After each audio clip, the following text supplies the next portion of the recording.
profecia já foi 150 anos antes de que esse povo ia sofrer um cativeiro, mas que Deus ia resgatá-la, Deus ia tirar de lá do cativeiro da Babilônia. Até aí, Gustavo, nenhum problema. Deus é um Deus que restaura, que resgata, Deus é um Deus que faz maravilhas, não é?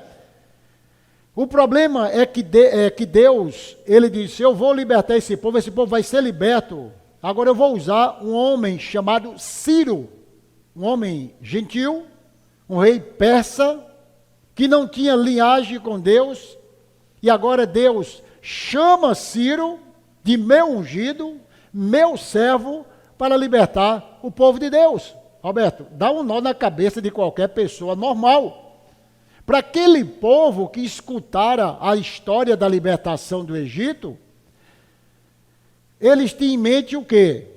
O Deus de Moisés, a nação de Israel, o homem que era comprometido com Deus, vivia com Deus, via Deus face a face, ouvia Deus. Moisés foi esse homem que liderou a nação de Israel, libertou um povo de um cativeiro de 430 anos. E agora, a história muda. Ele diz, eu vou usar quem eu quero. Eu vou usar quem eu acho que devo usar. E vocês, numa minha linguagem bem popular, e vocês não se metam nessa história. E ele levanta, no capítulo 45, de 1 a 7, eu preguei essa palavra. Quem quiser confrontar com essa aqui, está lá no canal do YouTube, eu preguei já aqui esse ano, que ele levanta esse rei Ciro, e ele chama meu servo, meu ungido. Alguns estudiosos atribuem essa expressão ao Messias, ao nosso Salvador. Olha aonde nós estamos indo, para onde nós estamos caminhando. Ele chama o meu ungido, o meu servo, não é? Que você vai lembrar de quem? De Jesus Cristo, o meu Salvador. Mas espera aí, pastor, mas é um ímpio, é um rei persa. E daí? Presbítero Rosinho, e daí? Eu quero saber como é. Deus está dizendo que vai usar esse homem e acabou. Olha que coisa impressionante. E aqui ele vai ensinar que Deus é o Senhor do mundo, Ele sempre foi e sempre será. Ele que determina a situação. Essa questão de questionar Deus, pela ação de Deus, ela já vem lá de trás, lá do livro de Abacuque. O Abacuque estava inconformado com a impiedade que prevalecia na sua nação, e Abacuque disse, Senhor, não pode essas coisas acontecerem. Por quê? Porque o ímpio agora está sufocando o justo, e o Senhor tem que fazer alguma coisa. A Bíblia diz que Deus fica em silêncio, Abacuque fica perturbado. Deus agora fala e diz, Abacuque, é o seguinte, tu quer resposta, eu vou te dar a resposta. Eu vou levantar os babilônicos, um povo cruel, eles marcharão por todo mundo e conquistarão outras terras, são conhecidos por sua crueldade e decidem por si mesmo o que é certo. Deus apresenta um povo para servir como vara de disciplina, para libertar o povo de Deus. Entende isso aqui? Deus é poderoso para fazer como Ele quer. Quando a gente vê essas coisas acontecerem, é porque Deus está mostrando o que Ele faz segundo a sua vontade. E Abacuque disse, não, Senhor, espera aí. Deus diz assim, Abacuque diz, mas não pode. O Senhor não comunga com esse tipo de gente e agora vai servir como vara de disciplina. Ele fez exatamente esse povo. Deus levantar os babilônicos para libertar a nação de Israel. E foi aí que o profeta entrou em crise, e aí que eu e você, Lupien, entra em crise, porque nós não entendemos os desígnios de Deus, a vontade de Deus e as coisas que acontecem aqui, tudo está no controle de Deus. O profeta, agora, ele mostra que um rei gentil será instrumento da redenção de um povo que era cativo. E ele começa dizendo assim, destilai, ó céus, dessas alturas, e as nuvens chovam justiça. Abrace a terra e produza salvação. Fica com a sua Bíblia aberta, por favor. e juntamente com ela brote a justiça, eu, o Senhor, as criei. Ele começa a fazer agora uma apresentação, não é, de uma completude entre terra e céu.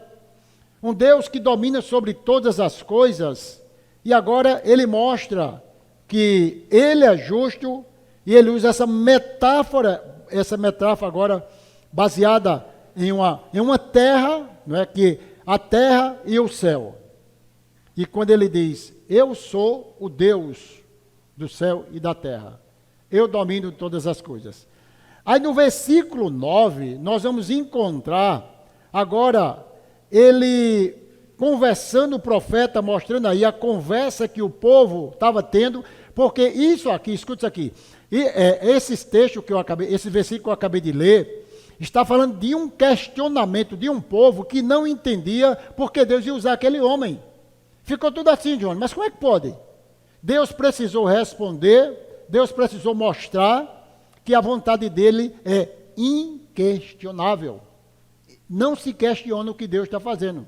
E olhe que nós questionamos, e nós perguntamos, nós estranhamos, e nós muitas vezes nem aceitamos. Ai daqueles que contendem com o seu Criador. E não passa. Vocês que estão discutindo com Deus, vocês não sabem de nada, Adriana. Vocês não passam de um caco de barro entre outros cacos. Aliás, tem um monte de caco no chão que você não dá atenção, que não serve para nada, desculpa a expressão, que está jogado. Você não passa desse caco aí. Olha a expressão que ele usa. E ele diz, você é esse caco entre muitos cacos. Nós somos cacos quebrados nas mãos de um oleiro que faz segundo a sua vontade. Ele fez acaso. Dirá o barro ao que lhe forma, que fazes?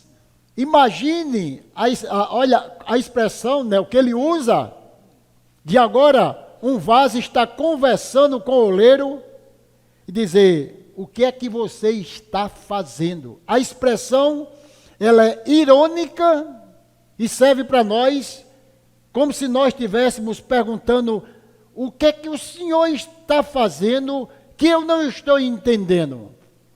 Parece que o homem, ele é arrogante e quer saber de Deus coisas que não pertencem a ele. E não passas de um caco de barro entre os cacos. Acaso dirá o barro, que fazes? Ou a tua obra não tem alça. Numa versão, em outra versão NVI, é que a tua obra não tem mãos. Eu acho que alguém deve ter essa versão aí. Então veja só, ele reprova essa atitude desses homens que achavam que era alguma coisa de chegar diante de Deus. Essa ideia de chegar diante de Deus, cheio de autoridade, Samuel, ela é muito vista nos dias de hoje, não é? Onde nós nos levantamos, ou alguns se levantam, querendo decretar o que deve acontecer, dizer da maneira que quer, mostrar o que deve ser feito, porque muitas vezes nós não oramos a Deus em comunhão, nós oramos a Deus comunicando a Ele. Nós não oramos como eu preguei aqui a semana passada, Senhor, seja feita a tua vontade. Aliás, que tua vontade, Deus, desmanche esse negócio logo, porque o negócio está apertado. E ele está dizendo aqui que esses homens estavam fazendo esse tipo de oração. Quando ele diz essa expressão, ai, os teólogos dizem que isso é um clamor fúnebre. É como se está morrendo gente. A seriedade do que está acontecendo. Ai daquele que contende. Não se brinca com Deus. Por mais dúvida que nós temos, por mais dificuldades que temos de entender, os conselhos de Deus em sua palavra são conselhos de Deus, são palavra de Deus. E nós não pretendemos, nem devemos chegar no ponto de que colocar Deus no canto da parede, colocar Deus agora, sabe onde? Agora, sentado ali, para uma conversa com Deus, para que Deus explique para nós. Foi exatamente o que aconteceu no livro de Malaquias. Deus senta, sabe aonde? No banco dos réus. Deus senta no banco dos réus, e agora vamos perguntar as coisas para Deus. O livro de Malaquias tem aproximadamente 20 perguntas e 20 respostas, e cada pergunta era uma resposta que o povo precisava ouvir. Aonde nós temos pecado? Ali. Aonde nós temos falhado? Dessa maneira. Vocês têm me abandonado. Aonde nós temos roubado? Nos dízimos das ofertas, está lá. Toda pergunta que eles fizeram, Deus deu a resposta. Colocaram Jesus, o Senhor do Monte dos Réus, achando que teria êxito em perguntar a Deus. Ai, esse clamor, não é? É algo muito profundo. E o que mais me chama a atenção é quando, nessa frase do versículo 9, ele diz assim: que fazes? Que fazes? O que você fará? Ele não está procurando informação a Deus, né? Ele não está procurando informação a Deus, irmão Antônio. Ele está procurando, aliás, ele está dizendo o que é isso que o Senhor está fazendo. Não se trata propriamente dele querer uma informação. O que é isso, Senhor? O que é isso que está acontecendo? Não é? Não é uma pergunta sadia, mas é uma pergunta cheia de maldade, que esse homem quer saber por que Deus está fazendo essas coisas.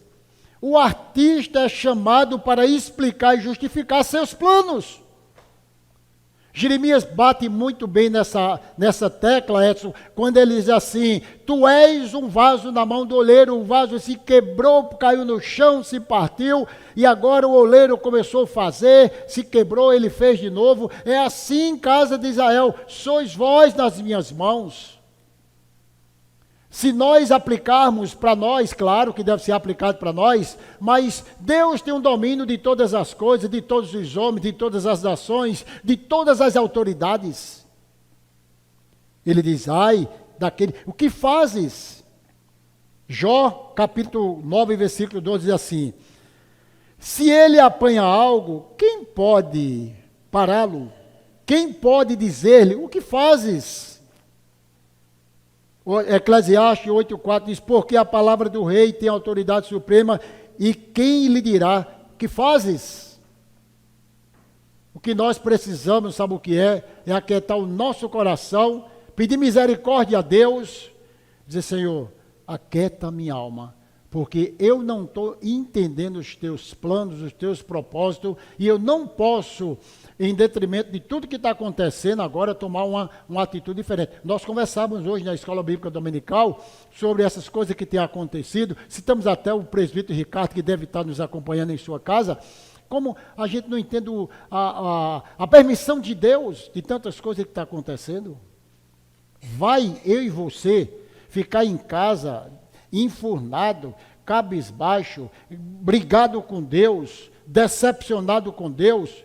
Como eu preguei lá em Lagoa Seca no sábado, na sexta-feira à noite, Elias pensou que o tempo dele havia acabado. Elias disse: acabou o meu ministério, eu não tenho mais o que fazer, só me resta agora morrer. E ele pede para si a morte, porque ele era um homem frustrado, ele era um homem que não viu 4 milagres que Deus fizera anteriormente nos outros capítulos. Agora, tirar uma conclusão de algo que está passando e dizer que aquilo ali é toda a eternidade, é a vida, é muito difícil. Nós não sabemos de nada, por isso devemos aquietar o nosso coração. Deus, eu quero simplesmente me manter crente. Eu estou naquela de Daniel, já falei aqui para vocês, falei até nos grupos da igreja, que Daniel, quando soube que a escritura estava assinada, que ia morrer, ele, entra no quarto, fecha a porta e 3 vezes por dia orava. A Bíblia diz, orava como de costume, não mudou nada na oração. Porque a nossa oração muda quando nós estamos sendo atendidos por Deus. A nossa oração muda quando nós estamos recebendo a resposta de Deus, Shirley. Nós entramos no quarto para dizer, isso é vida, isso é situação, o que é que eu vou fazer? Quantos de nós não passa isso? Quantos de nós não perde noite de sono, de madrugada? Eu que o diga, não é 4 da manhã, digo, Senhor, eu quero dormir, eu preciso dormir, eu quero dormir, eu não quero saber se a bomba vai estourar não, eu quero saber que Deus está comigo. No versículo 10 ele diz assim, ai daquele que diz ao pai, olha que ele vai mudar agora agora para a família, para a criação. Ai daquele que diz ao pai, porque geras, e a mulher, em outra versão, e a mãe, porque dás à luz. Olha que a metáfora agora que ele usa é diferente, Ele vai mostrar agora, se alguns estudiosos partem para uma criança falar, não é? Porque o Senhor me gerou. Ai daquele que diz ao pai, por que me geras? Nenhum de nós tem a petulância, nem temos o direito de dizer, meu pai, porque o Senhor me trouxe ao mundo, nós não somos. Ele diz, o mundo não está num caos, está no controle de tudo. Você nasceu porque Deus quis. Você nasceu porque Deus quis. Você nasceu no lar que Deus quis que você nascesse. E eu fico pensando, parece que era para ter nascido em outro canto, filho de outra pessoa. Tem que pensar dessas coisas, não é? Eu, pelo menos, nasci em um lar onde meu pai era um homem que não conhecia o Senhor e tinha 3 mulheres. Eu não sei de quem eu sou filho, se é da segunda, da terceira, da quarta, eu não sei, porque eu tinha muita mulher. Mas a gente não determina o nosso nascimento. A gente não tem que voltar atrás e perguntar por que eu nasci assim, por que eu sou assim, por que minha vida está desse jeito. Meu amigo, nós temos o privilégio hoje de levantar a nossa cabeça e dizer, meu Deus, muito obrigado, porque eu era perdido e o Senhor me encontrou. Louvado seja o nome do Senhor. Eu estou aqui hoje porque Deus tem um propósito na minha vida. Você não escolheu a casa de nascer, você não escolheu a mãe, o pai, você não escolheu nada. Deus assim o fez, se conforme com o que Deus determinou para mim e para a sua vida. O pai que você tem, a mãe que você tem, os irmãos que você tem, a família que você tem. Não era, Júnior, você ter nascido e eu em outro lugar, não. É onde Deus mesmo mostrou onde nós teríamos que nascer. Mas ele chega a um ponto extremo de mostrar uma comparação de alguém que está indagando, perguntando a um pai, uma mãe. Um absurdo, não é? Perguntar a uma mãe. Ele diz, alguns estudiosos dizem que trata de um bebê, outros dizem que trata uma questão de gente grande perguntando. Enfim, não se pergunta nada. Viemos ao mundo porque pessoas não chegam de graças. É Deus que determina todas as coisas. A metáfora é ridícula. Ele diz, é tão ridícula quanto dizer que Deus não podia fazer a Ciro o que quisesse. É um absurdo. Em outras palavras, para diz assim, Senhor, não dá para entender e entrar na minha cachola, descer para o meu coração, que um rei persa, um gentil, que não é da tua linhagem agora, ser instrumento para libertar Israel. Mas é isso que ele quis dizer. Versículo 11, ele diz assim, assim diz o Senhor,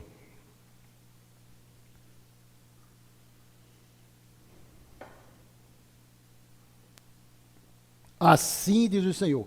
Você sempre vai ver essa expressão, assim diz o Senhor, eu, o Senhor, falei, não é? Essa expressão assim diz o Senhor, eu acho que ela aparece mais de 300 vezes na Bíblia. Muitas vezes. É porque Deus, sou eu que estou dizendo, sou eu que estou falando, e vocês têm que ouvir o que eu estou dizendo, o que está escrito na minha palavra. Sabe por que, Gilberto? O povo quer inventar coisas e colocar. Eu acho que Deus quis fazer assim, Paulo pensou assim, eu acho que Pedro pensou, não tem o que está escrito e acabou. Não tem meio termo. Aí as pessoas, para se manterem agora privilegiados de algumas coisas que eles querem fazer, algumas decisões que querem tomar, pega o versículo bíblico, como eu vi esses dias alguém conversando comigo e dizendo, pastor, uma situação difícil, uma pessoa tomou uma decisão, ela tem convicção do que está fazendo, não quer conselho de ninguém porque já sabe tudo. Eu digo, pede para ela olhar o outro lado da história, pede para ela olhar o outro lado que fala também do que ela não deve fazer. Se apoiar de versículos bíblicos separados, de textos separados, para obter uma vantagem, para querer se sair bem, para querer tomar suas decisões, isso não pode acontecer. Não porque a Bíblia diz assim, mas também diz assim. Vamos para o que é contrário. Assim diz o Senhor, Deus de Israel. O Santo de Israel, aquele que formou. Quereis, acaso, saber as coisas futuras? Quereis dar ordem acerca de meus filhos e acerca das obras das minhas mãos? O futuro, só quem sabe é Deus. Você pode pensar que alguém vai adivinhar o seu futuro. Porque assim, para saber do futuro, o povo vai procurar na necromancia algumas coisas desse tipo. Quando se converte, quer ir para a casa do profeta para saber o futuro. Esse tem sido a preocupação de alguns cristãos de correr na casa do profeta, vou lá porque eu quero saber o futuro, eu tenho uma decisão para tomar e quero ouvir de Deus. Temos que ter muito cuidado. Porque nessa ânsia de querer saber de um futuro, podemos muito bem perder tantas bênçãos, tantas coisas boas da palavra de Deus. Se Deus não mostrou, fica quieto. Caminha os passos que Deus irá na tua frente e Ele se responsabiliza por tudo que vai acontecer na minha e na sua vida. Só Ele sabe o futuro. Só Ele sabe o que pode acontecer. Essa ânsia de querer o futuro, saber das coisas, Ele diz, vocês querem saber o futuro? Vocês querem saber das coisas futuras? Eu estou falando para vocês que eu levantei Ciro e ele vai ser a pessoa que vai libertar. O que é que vocês querem mais saber? Como? Não sei. O que vai acontecer? Não sei. Entendeu, Juninho? É Deus que está dando ordem para o seu povo se aquietar e dizer, fique quieto e apenas faça a vontade de Deus. Amém? Quereis dar ordem acerca dos meus filhos? Né? Dá pitaco. Se Deus fosse pedir uma opinião ao seu povo, Ele nunca. Às vezes Ele perguntou para ver a intenção do coração. Quando o povo pecou, Adão, cadê tu? Está escondido, Deus não sabia, sabia. Jacó, como é teu nome? Como é teu nome? Meu nome é Jacó. Deus não sabia. Deus não está desinformado das coisas que acontecem aqui na terra, no céu e em qualquer lugar. Quereis dar ordem acerca dos meus filhos? Quereis dar ordens acerca das obras das minhas mãos? Ele está basicamente dizendo, vocês querem me ensinar a fazer a coisa? Eu que sei o futuro, eu que sei o que pode acontecer. Vocês devem ter a humildade Nós não sabemos o futuro. Não sabemos o que pode acontecer. Segunda-feira, pela manhã, estive na cerimônia fúnebre do avô de Edson. E sempre que eu faço uma cerimônia fúnebre, eu toco nesse assunto. Não se sabe do que pode acontecer agora. E eu dizia simplesmente assim, o dia dele foi hoje, e ninguém sabe qual será o nosso dia. Foi na segunda-feira? Não, a quinta-feira. Sabe o que é que acontece? Deixa o futuro nas mãos de Deus. Vive hoje. Jesus disse, basta cada dia o seu próprio mal, irmão Antônio, não tem que estar preocupado. Claro, eu estou falando isso para vocês e para mim, que nós estamos pensando como é que eu vou fazer amanhã e eu acordar e tem que pagar as contas, e tem que fazer aquilo, tem que fazer aquilo. Isso é normal. O que não pode é isso agora, arrancar de nós a confiança, ter agora o brilho, não é? Algo precioso que tem dentro de nossas vidas, perder agora a nossa paz e viver angustiado. Ele disse, olha, versículo 12, eu fiz a terra, mas ele dá uma lição ali para aquele povo, que eu acho impressionante. Eu estava dizendo hoje na escola dominical, como a Bíblia, ela tem detalhes que para mim nem precisava, mas Deus sabe que precisa. Quando Paulo diz, eu sou de Apolo, eu sou de Cefas, eu sou de Paulo, não, eu não sou de nenhum, eu sou de Cristo.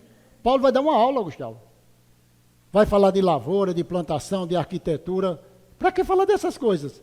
Eu diria, homem, vão se converter. Vocês estão aqui por causa de quê? De Paulo, de pastor Joabe, de Jane, de Roberto. Vocês estão aqui por quê? Vão criar vergonha na cara? Paulo, ele não foi dar uma aula de como se procede na casa de Deus.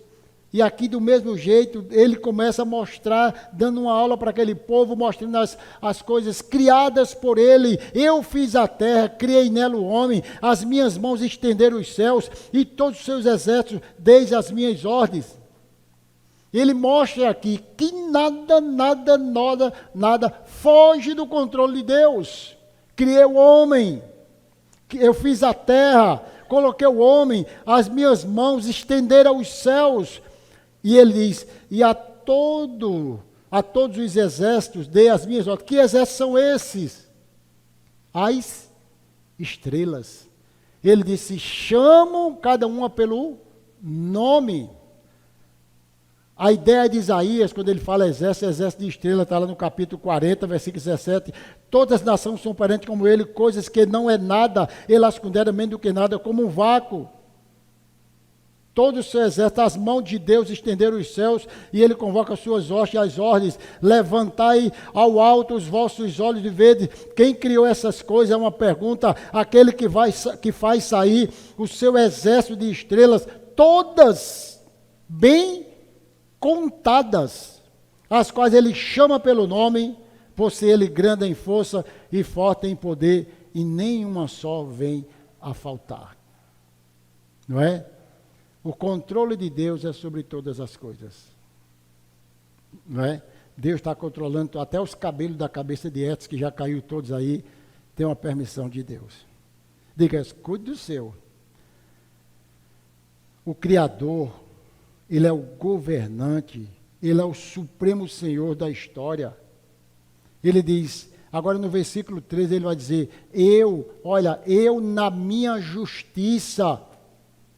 Porque o que nós mais queremos dizer é que Deus, ele é injusto. Aliás, cuidado quando clamar a Deus, pedir por justiça, viu? Senhor, seja justo.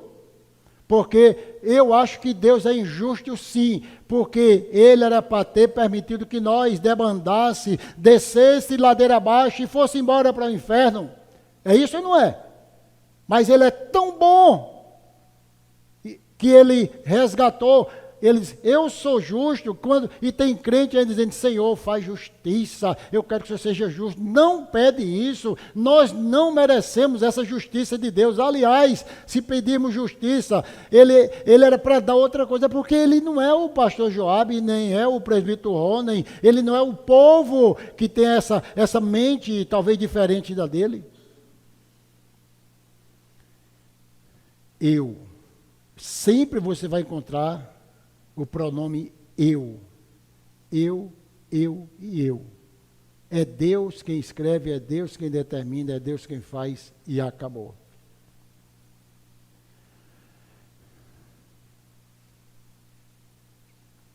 Eu, na minha justiça, na NVI vai dizer, eu levantei esse homem na minha retidão. Ele edificará a cidade, eu na minha justiça suscitei a Ciro, o rei que vocês não querem, não é? A gente gosta muito de mandar, eu não gosto de fulano, eu não queria que Cicrano, eu não gosto de Beltrano. Tem isso não. E aqui não tem que você está escolhendo, não, é Deus que determina.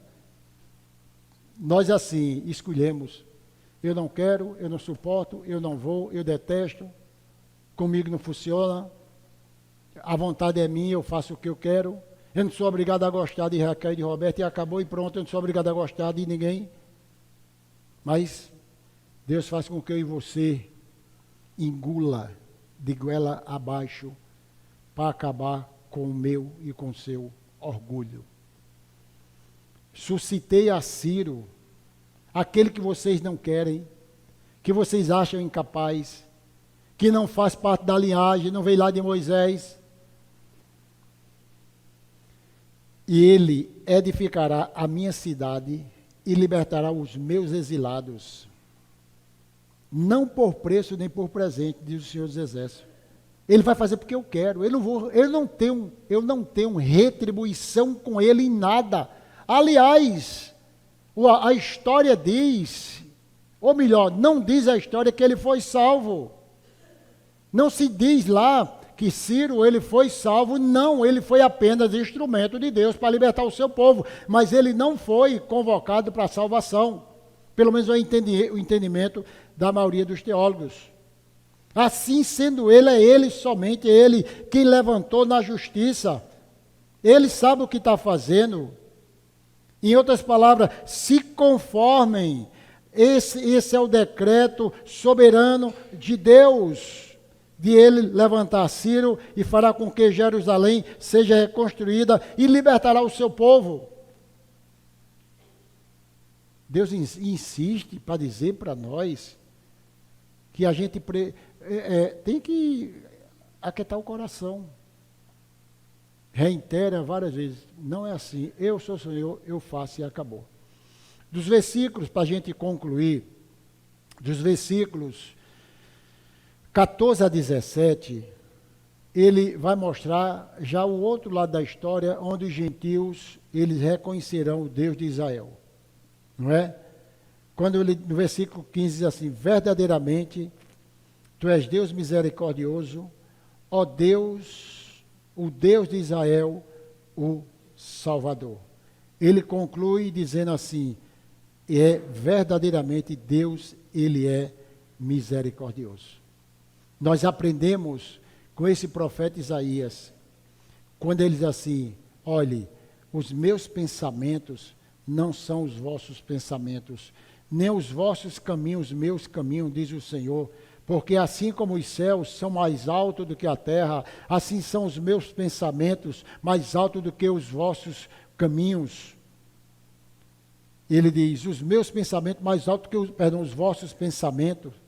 Então são grandeza de Deus, riqueza de Deus, que o homem não entende. Paulo diz assim, ó profundidade da riqueza, tanto da sabedoria como conhecimento de Deus. Esse é um texto fantástico, e o texto fala, o contexto é de salvação, o contexto de Romanos ali é de resgate, é que Deus, ele traz o seu povo, ele liberta o seu povo do pecado. quão insondáveis são os seus juízos e quão inescrutáveis os seus caminhos. Quem, pois, conheceu a mente do Senhor, ou quem foi o seu conselheiro? Nós não temos conhecimento da grandeza de Deus, o que Ele pode fazer. E ele vai concluir no versículo 18, dizendo assim: porque assim diz o Senhor. Percebe, Júnior, que ele vai dizendo, é Deus que está falando, sou eu que estou dizendo. Assim diz o Senhor, que criou os céus, o Deus que formou a terra, e a fez e a estabeleceu, que não a criou para ser um caos, mas para ser habitada. Eu sou o Senhor e não há outro. Ele mostra aqui como o Criador faz. Não, ele não cria como algumas filosofias defendem que Deus é aquele Deus que é como um relógio, né? Ele deu corda no relógio e o relógio anda por si, se quebrar, se vire. É como Deus colocou o mundo lá, virou as costas e disse, faça o que vocês quiserem. Não! Porque se tem uma das coisas que mais eu me apego e acho que a igreja se apega à igreja formada, chama-se a doutrina da providência de Deus. Quando diz que Deus, Ele é o Criador, Ele é o sustentador e Ele é aquele que governa todas as coisas segundo a sua vontade. Deus não fez o homem, colocou lá e deixou para lá. Aliás, era para ter deixado para lá mesmo, porque o homem pecador como eu e você, nós não merecemos. E hoje de manhã, na escola dominical, quando eu estava dando aula, e eu disse assim, Paulo está dizendo, vós sois templo do Espírito Santo. Madalena, isso é muito forte. Eu, templo do Espírito Santo, o homem pecador, o homem que pensa asneira, o homem que pensa coisa, o homem que peca, o homem que sai daqui, já entra no carro, já vai com os pensamentos, já vai sendo atacado pelo inimigo, as coisas já começam a desandar, como o irmão orou aqui na oração da intercessão, da oração de confissão. Eu sou templo do Espírito Santo. Eu digo, Deus tem misericórdia de mim, porque humanamente falando não dá para acreditar nessa conversa, mas eu tenho a graça de Deus sobre a minha vida. Então, Ele é o Deus que formou a terra, estabeleceu, Ele não criou para ser um caos, Ele não criou para ser uma tragédia, Ele criou dentro de um propósito, Ele planejou, Ele disse, Adão, olha aqui, isso aqui é o jardim, isso aqui é a tua morada, Adão, agora eu vou fazer a mulher, vocês dois vão morar aqui, vocês vão viver aqui em paz, aqui não falta nada, aqui eu estou todos os dias, vocês precisam agora somente administrar esse jardim, somente isso, disse Adão, cultiva, trabalha, cuida da mulher, cuida de tudo. Mas como o homem, ele é vaidoso, o homem quer ser igual a Deus, aconteceu exatamente o que a Bíblia narra, e nós somos esses herdeiros de Adão e Eva. Eu sou o Senhor e não há outro. Não existe outro, então eu sou o Senhor. Em outras palavras, se conformem com o que Deus está fazendo. Não é? É fácil, pastor? Não. É difícil, mas aquete o teu coração, aquete a tua alma e diga, Senhor, de uma coisa eu preciso de não negociar em detrimento de coisas ruins que tenham acontecido, para que eu não venha naufragar, para que a minha fé não venha ser abalada, para que o meu coração não seja assaltado pela incredulidade, para que o meu coração não seja tomado agora pelas incertezas da vida, mesmo que eu não esteja vendo nada, como o próprio Abacuque disse, ainda que a figueira não floresça, ainda que não haja fruto na vide, ainda que o curral não tem nada, foi arrebatado todo mundo, eu estou sozinho, o Senhor está comigo, o Deus da minha salvação. Isso não é confissão positiva, isso não é força do pensamento. Pensa positivo, não tem nada disso, isso é convicção. É o Deus que você serve, é o Deus que te criou, é o Deus que me chamou, é o Deus que é dono da igreja, é o Deus que é dono da família, é o Deus que é dono de todas as coisas. Por mais adversa a situação que acontece aí fora, nós não estamos acomodados dizendo que está perdido, nós estamos cientes de que Deus, Ele é o sustentador de todas as coisas e a minha vida e a sua vida está em suas mãos. Que Deus nos abençoe. Amém. Inscreva-se em nosso canal. Compartilhe nossos vídeos. Deus os abençoe.